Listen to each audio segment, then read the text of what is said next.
For the most part, what we generally say is the person that you should be having this discussion with is somebody who you wouldn't be surprised if they died in the next 6 months.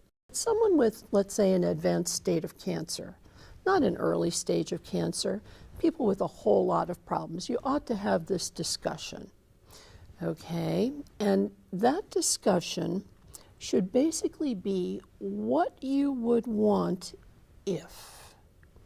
And that if is largely big things go wrong. In general, I think we can say that most of us, if it's fixable, fix it.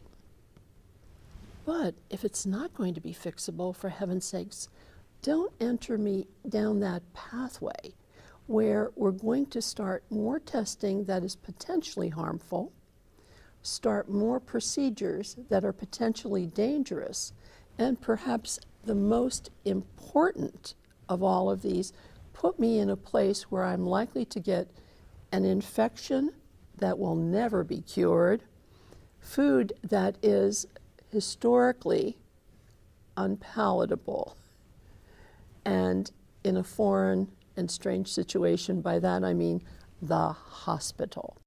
It is easier to not start down this pathway than it is to withdraw it for many reasons: emotional, medical, spiritual. I do have to tell you that most people, once they do it against advice, find out that it was the wrong decision. Are we ever wrong about that? Yes, we are. Is that common? Not at all. Very, very, very rare.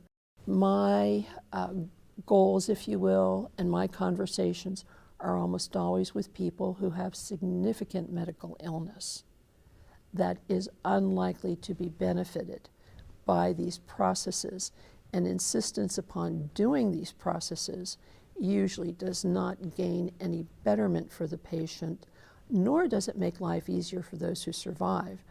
People kind of think, well, maybe this is going to be easy. They can be at home, for instance, with a ventilator. Unlikely. I think the pragmatic part of that is when the things that people are doing to you, and by people I mean when the standard medical procedure isn't getting you better, that's a hint. that tells you that maybe this isn't going to work.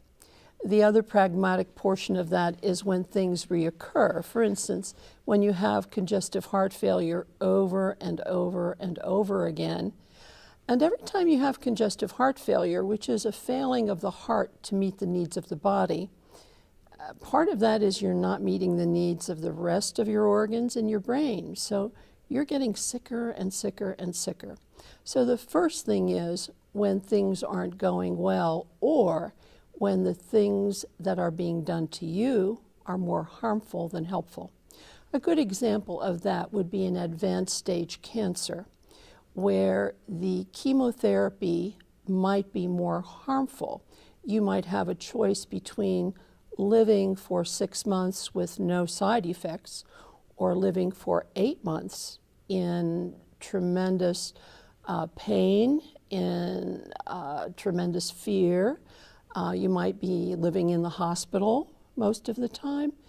So a little bit of both. It's a little bit of the science and a little bit of the art. The art is asking yourself, what do I want to do? And this is you. You are what I call the driver of the bus. And with you driving the bus, things are always going to go well, regardless of what your choice is, provided you're at least sentient. That's the other thing that's very important, is that many people in advanced illnesses lose their ability to make decisions. And that's why I think that you have to share your thoughts with the people that mean the most to you.